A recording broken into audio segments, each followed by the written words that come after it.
नमस्कार, मैं वसीम अख्तर और आप देख रहे हैं द लीडर हिंदी। हमारे साथ इस वक्त एक खास मेहमान प्रोफेसर चारू मेहरोत्रा हैं। आप गोकुलदास महिला महाविद्यालय मुरादाबाद की प्राचार्य हैं।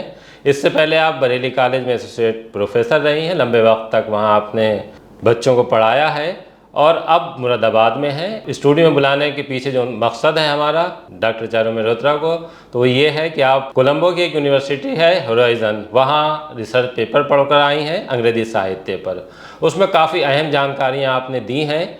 उन्हीं जानकारियों की वजह से हम आपको स्टूडियो लेकर आए हैं और अपने देखने वालों को, सुनने वालों को जानकारियाँ हम पहुँचाना चाहते हैं। चारू जी, हम आपका स्वागत है हमारे स्टूडियो में। धन्यवाद। आप अक्सर जैसे विदेश जाना आपका रहता है रिसर्च पेपर के लिए, इस बार जो आप कोलंबो की होराइजन यूनिवर्सिटी है वहाँ जब गई तो जो आपका विषय था वो क्या था? देखिए, वैसे मेरा विषय जो था आज के वर्तमान समय के तारतम्य में ही था कि जीवन की नीरसता और खोखलेपन को लेकर हमारे युवा इसको ज़्यादा समझते हैं कि उनके सामने अगर लक्ष्य नहीं है ज़िंदगी का या बहुत बड़ी बड़ी चुनौतियाँ आती हैं तो हम ये देखते हैं कि हमारे युवा घबरा जाते हैं।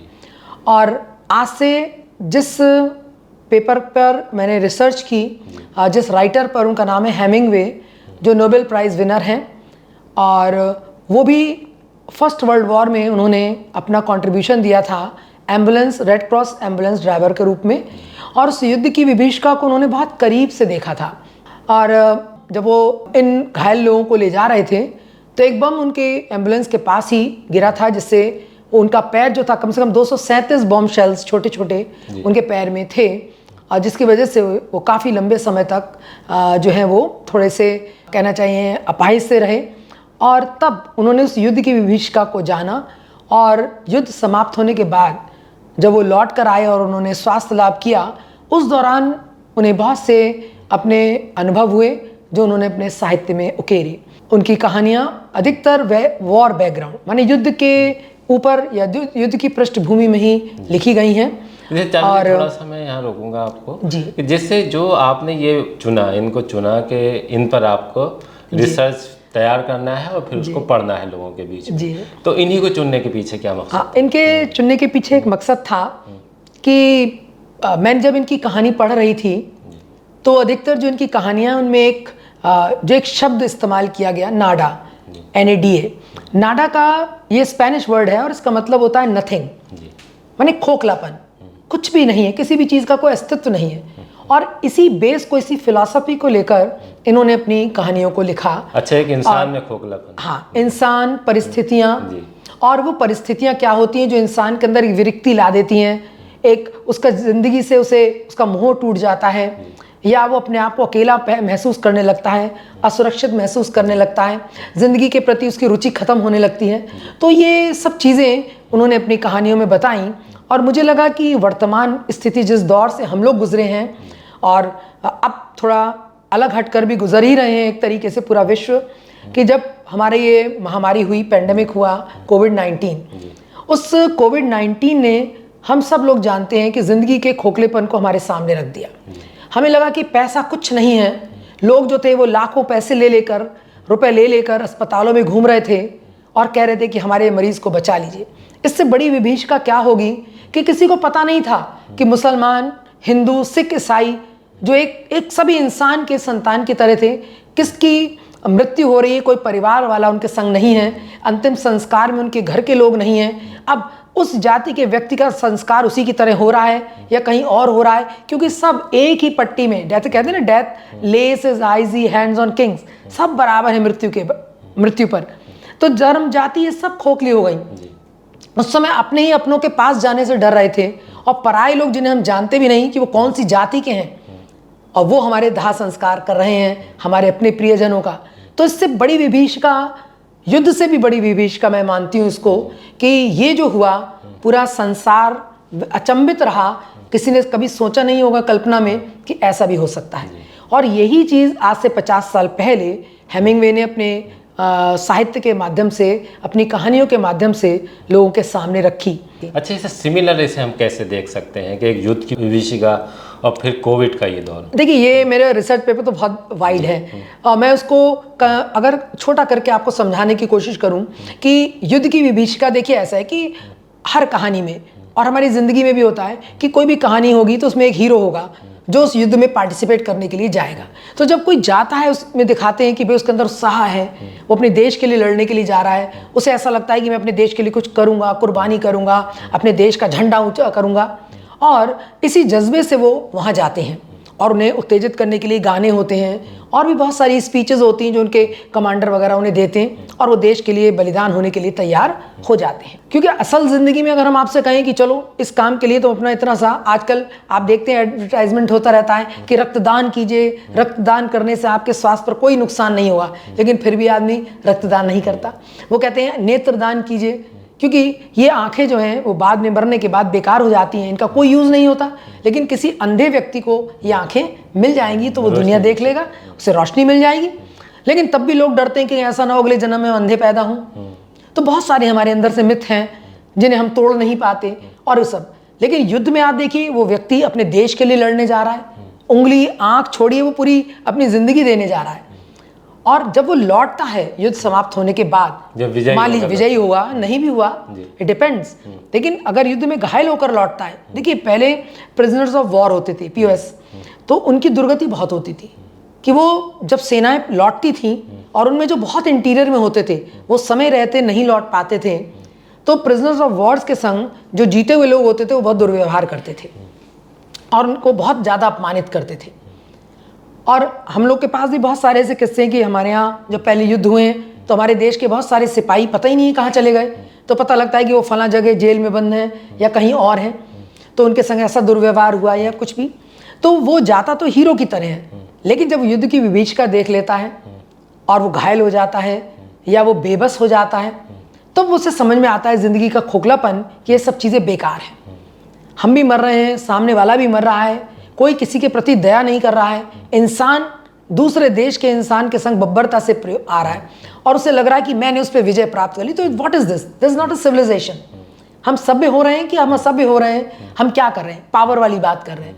तो युद्ध में ये चीज़ें होती हैं और यही कहानी के माध्यम से उन्होंने दिखाया कि जब हम जाते हैं उसमें तो एक हमारे अंदर उत्साह होता है, लेकिन जब वो लौटते हैं तब वो ज़िंदगी के खोखलेपन को, ज़िंदगी को बहुत करीब से देख लेते हैं जो शायद आम सिविलियंस नहीं देख पाते, और इसीलिए ज़िंदगी के प्रति नज़रिया बिल्कुल बदल जाता है। और ऐसे लोगों को सामान्य ज़िंदगी में एडजस्ट करने में समय लगता है। कुछ लोग कर लेते हैं और कुछ लोग नहीं भी कर पाते हैं।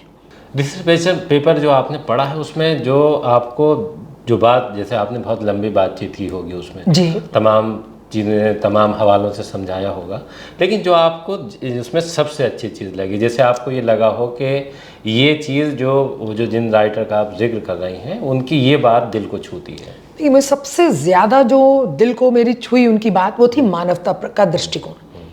माने इतनी सब चीज़ों के बावजूद भी वो एक मानवतावादी दृष्टिकोण लेकर चले, और उनका ये मानना है कि जितने भी उनके हीरोज़ हैं उनका भी कि वो स्ट्रगल कर रहे हैं, वो पलायन नहीं कर रहे, वो उस चीज़ से एडजस्ट होने के लिए ब्रीदिंग टाइम ले रहे हैं। अभी हम समाज से दूर जा रहे हैं, लेकिन कुछ समय बाद हम इस स्ट्रीम में लौट कर आएंगे, फिर से हम एक निर्माण या कंस्ट्रक्शन या कोई रचनात्मक क्रिएटिविटी का काम करेंगे अपने देश के लिए, अपनी सोसाइटी के लिए या किसी के लिए भी।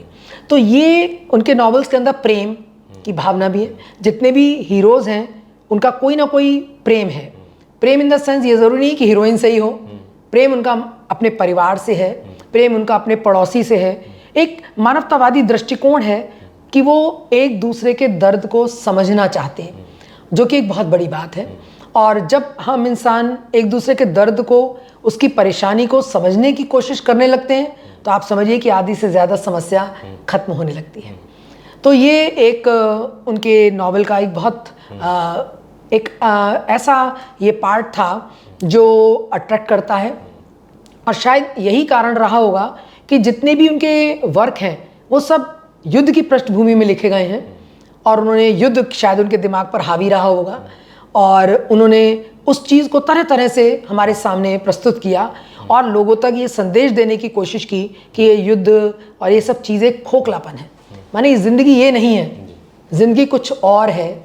ज़िंदगी है कि हम एक दूसरे से प्यार करें, विषम परिस्थितियों में अगर सामने वाला है तो हम उसकी उस परिस्थिति को समझें, और जो हम उसको जितना सहयोग कर सकते हैं हमें उसको सहयोग करना चाहिए।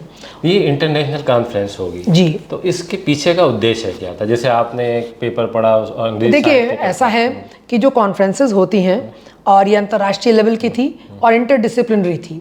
इसमें फिजिक्स, केमिस्ट्री, मैथ्स सभी तरह के जो सेशंस थे, उन सेशंस में अलग अलग विषयों पर लोग अपने अपने प्रस्तुत कर रहे थे।